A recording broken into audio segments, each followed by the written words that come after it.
Upset of the Week award for January 9th, 2023 goes to Zeev M. Congratulations, Zeev. 831 representing the nation of Israel in this game from the chess.com Daily Chess Championship, the 2023 tournament of which I am participating. Defeating here Lopez Ort 1845. That's a difference, folks, of over 1,000 ratings points. That's right. I took math in high school, and I even did badly at it in college, all right? So give me a little bit of respect here. Lopez Ort representing Germany. Let's take a look at the game, shall we? That's what people always love to see. They love to see the games, Bill. All right, so we have an E4, E5 start here. Pretty standard stuff. Nothing really too out of the ordinary here, but things will take a divergent path pretty quickly. Next move here by White plays D4.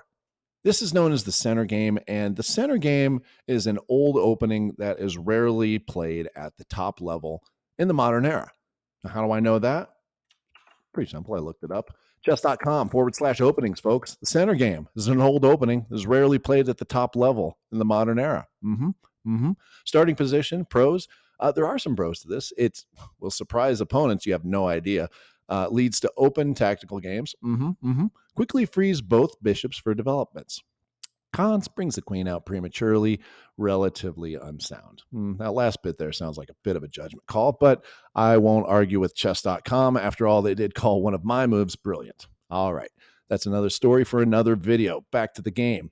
All right, so we have E4, E5, D4. Black is pretty much obliged to take here. Black has other options, can defend, of course, that pawn there on E5, but kind of puts Black in a disadvantage right from the get-go.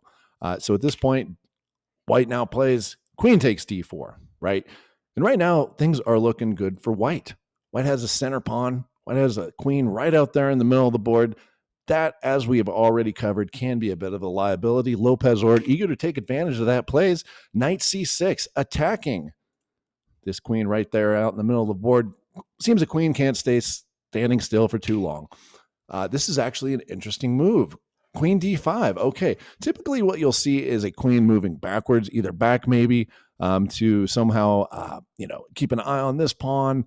A lot of different options. Moving forward is unusual.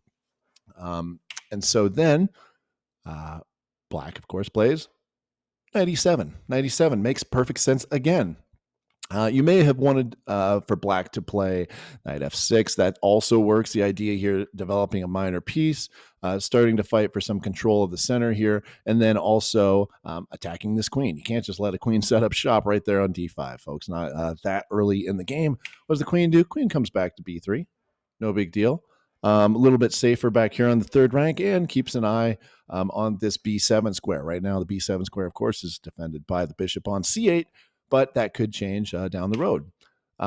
This is an interesting move by Black. Rook b8 here seems to have a couple of ideas.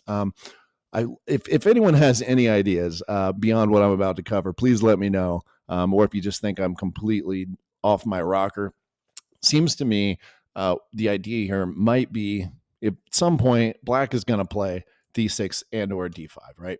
Going to want to move this light squared bishop out, where a little unclear, might come out here to e6, depending on what happens over here on g4's potential option as well. If the knight goes to f3, the idea, of course, being eventually this pawn is going to be left undefended. So maybe that's part of it. Another idea here is for Black to play something like b5, because Black knows, hey, maybe this bishop f5 is coming, or bishop f to b5 is coming, and wants to be able to sort of defend that square. Not the worst idea in the world, but rare to move a rook this early in the opening, especially when your opponent already has their queen out and a center pawn. Black needs to get caught up here.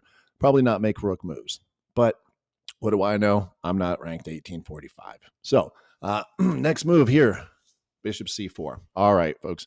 Whenever you see your opponent do something like this, put a queen and a bishop on a same either file, or rather a diagonal here, this is what's known as a battery. This is something you need to be aware of. The idea here, obviously, is keying in on this f7 square. So whenever you see things like this, take note. And also, just in general, you need to ask yourself, what is my opponent's threat? What are they doing here? Why did they make that move? What's the idea? If you don't see it, don't assume that they just don't know what they're doing, that they're not making any moves. Look a little harder. Try to see a moment, and then you will say, oh, that's something I either need to respond to, or it's something I don't really need to respond to. Let's see what Black chose to do. Black plays knight a5. In most situations, knight a5 would make perfect sense. The problem with knight a5, well, we'll see here in a moment. If you haven't already seen, you're about to, is that it is just a little too slow, right? But ordinarily, this would be following really good principles. And the idea that your knight perfectly equipped for forking two different pieces at once. You have the light squared bishop under attack, and you're also attacking the queen. That's pretty good because you figure, hey, at least if I don't get the queen, I at least got to get this bishop, right? Well, you would accept that bishop takes f7 is checkmate. That's the game. There is no knight a5 takes queen on the beat. That's not happening anymore. The game's over, folks. What did we learn from this? Well, I don't know. I can't speak for you. What I would learn from this, though, is do not pay a ton of attention to your opponent's ratings, okay? There's one thing I've already learned in this tournament. There are very good players at every level. I'm not saying that to be pandering. I genuinely mean that. A lot of folks are not particularly great playing over the board chess. Maybe they get a little nervous. Maybe they forget a line. But you give someone correspondence chess, you give somebody a day to make a move, 24 hours to sit there, to think about it, to use the openings explorer, to use the analysis board, they might surprise you. So that is a big one right out of the gate. Always respect your opponent.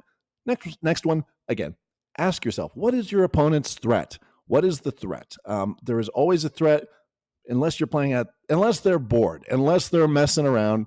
There's something going on. You might just not see it yet. So take an extra moment, see those, and hopefully you won't be featured on the losing end of the biggest upset of the week.